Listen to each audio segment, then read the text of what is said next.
Hey everyone, it's Diana from Adventures with Art, and today we are talking about opacity buildup. So, specifically, when you have a brush at a low opacity and you make some lines, and oh no, you have buildup right there. How do you get rid of it? What can you do about it to prevent that?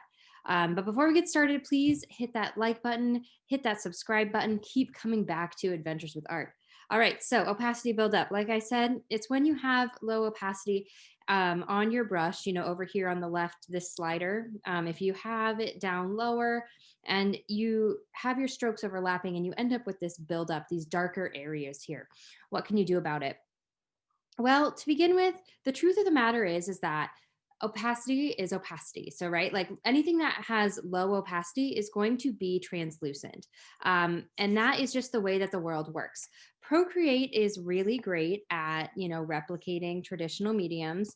But at this, there's ups and downs to that, right? Like the upside to it is that you can end up with something that looks similar to what you could do with watercolors, markers, something like that, which is a really neat perk.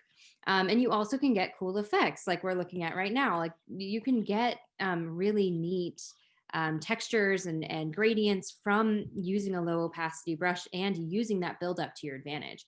On the other hand, sometimes there's a downside to that. Like if you want to be using low opacity and you've built a square here, and like that's just the buildup may not be what you're looking for, especially when you color it in. So how do we get rid of that? What can we do about it? The first thing I'm going to want to talk about is to differentiate between the different settings in your Procreate brushes. These are going to have a huge impact on the type of opacity buildup you're going to realize that you have. So what I do is I always make sure I have a copy of a brush before I play around with it or I mess with any of its settings. I want to make sure that I have a copy of it so that way I have the original to revert back to. So all you have to do is swipe left, click, duplicate. The one with the tiny little like brush mark up in the corner, that's going to be the duplicate. I have an experiments folder down here at the bottom. I just like to move my brushes over into that folder. That way I always know which ones I'm allowed to play around with and which ones I should, leave alone. So now that we have this duplicate brush, I'm going to click on it and we're going to come down to the rendering settings.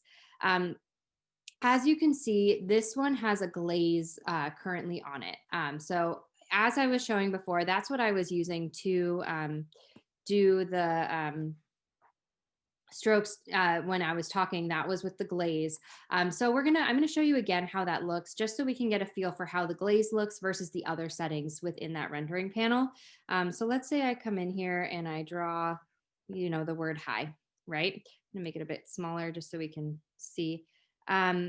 Next, I'm going to come back into the brush and I'm going to, skip all the glaze settings and I'm going to come down to uniform blending. So I'm going to show you what that looks like.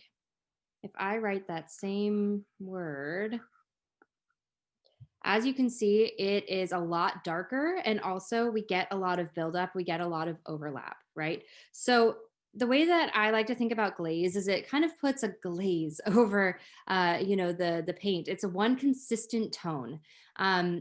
Uniform blending or the other, the intense blending setting, those are going to look a lot more like traditional mediums. This is where, if you were using a pencil or like a marker or watercolor, you would have that overlap. You would continue to lay down medium, so you would have that buildup. And to be clear, I did all of this in one stroke. And that is going to be the difference. So with the intense, any type of the blending, the uniform blending, intense blending, I'm not picking up my pencil at all. This is all one stroke. And the more that I go back and forth over it, the more intense it gets, right? So this is where you're going to get a lot of inconsistencies with your, tone, and you're going to get a lot of buildup.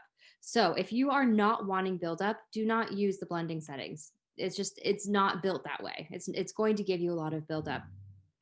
But if I come back over here to the glaze and I turn that on, and now take a look, I'm not picking up my pencil. This is one stroke.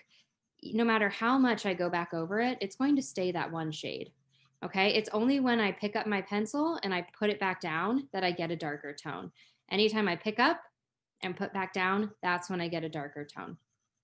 So that can be a really neat way to avoid as much buildup as possible, to do everything in one stroke, right? Like as I did with this high over here. But that's not really realistic, right? Even when we're doing a lot of lettering, even if with our own alphabets, we pick up our pens a lot. Like it's a part of it. So what are you supposed to do, right? In that case, well, something that can be kind of quick and easy is if let's say I'm writing this and then I pick up my pen and I have an overlap right here, right? I can just grab my smudge tool and I can just smudge that out. So always pull from the light end, so like from up to down into the darker end, or from down up into the darker end. We don't want to be pulling the darker color out into the lighter color. We want to be pulling the lighter color into the darker color with our smudge tool. But this can take a while, but we live in a busy, stressful world. So if you have a lot of buildup you need to fix, just sit down with your favorite movie, spend some me time just smudging out these um buildups here. It can be relaxing depending on what's going on in life. So after a period of time, I'm trying to do this one quickly here, you will end up with enough blending that the buildup will be somewhat unfairly, if not completely, unnoticeable. So that can be a way to get rid of any just small little bits of buildup that are occurring, right? So let's go back to my pen. What do we do though if we have larger strokes? So if I have my square here, ooh, like that, I don't know. Everyone loves some good, calming, relaxing, monotonous, work and me time and whatever, but that's going to be a lot to smudge out. And we have better things to do with our time. So that's not going to work. So how can we fix that, right? So let's clear this. This is where we are going to want to take advantage of the layer opacity settings. So what we're going to do is we're going to bring our brush, as you can see here on the left, all the way up so that the brush opacity is 100%. It's just a full opaque brush. There's no translucentness to it. We're going to draw our square here again. Not the most beautiful square, but it works. All right, I'm going to fill that in. Okay, so it's not, the translucent square we were looking for, but now we open up the layers panel, click on that end to open up the settings, and now you can see we have an opacity slider. I can just use that slider to go back and forth, right? And now I have something with low opacity, but also does not have that buildup. And here's the thing, it kind of acts like a film going over the top of your layers. So underneath it, the brush is still opaque, right? Like, so as you can see in that little thumbnail of the layer, the brush is still fully opaque and dark. What I've done is I've basically just put a layer of opacity on top of it. So what's neat about that is that even as I draw, my brush is still fully opaque, but now looks like it has low opacity because I have that low opacity film just kind of influencing, going over the top of it, right? So this is a really neat way to have low opacity while also making sure that your buildup doesn't become a problem. So this is a really nice perk. All right. The one thing that you're going to get that's a downside of this is that, as you can see, you can't really see through one color to the next. That is where you're going to need to use your smudging. I'll show you what I mean. So as you can tell here, if this were actually translucent, you would be able to see the blue through the red. But we can't in this case because all we've done is really put a low opacity film on top of everything. So if we look in the layers panel and we look at the thumbnails here, those brushes are still opaque. They're still dark. So, if we were to remove all of that opacity, quote unquote film, we would still get really opaque colors. So what's needed in order to have to be able to see through one color to the other is to have brushes that are actually translucent and not just a film. So that's important to keep in mind. This is a really good trick if you want to have a low opacity on, on an element or so, but you're not as much concerned about having the realistic effects of being able to see through them. Okay, so that's something to keep in mind. I'll show you what I mean. Let's clear this here. What I mean by being able to see through one to the other. So I'm going to lower my brush opacity. And again, this is the brush opacity. So we're going to get that build up. Let's say that I fill this in, right? And now let's say I make a red square, right? So we can see that blue underneath that red. So that is what you are giving up by using just the opacity slider within the settings. But depending on what you're looking to achieve, that may be good, may be bad.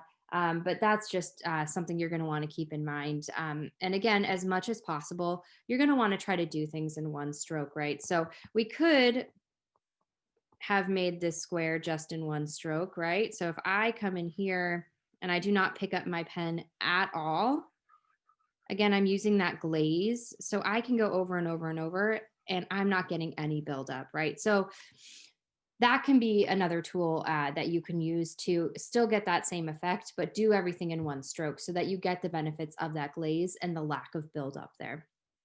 All right, so I know that the transparency settings can be a little bit frustrating within Procreate, and there are some amazing ways that Procreate works like traditional mediums, and then there are also some downsides to that.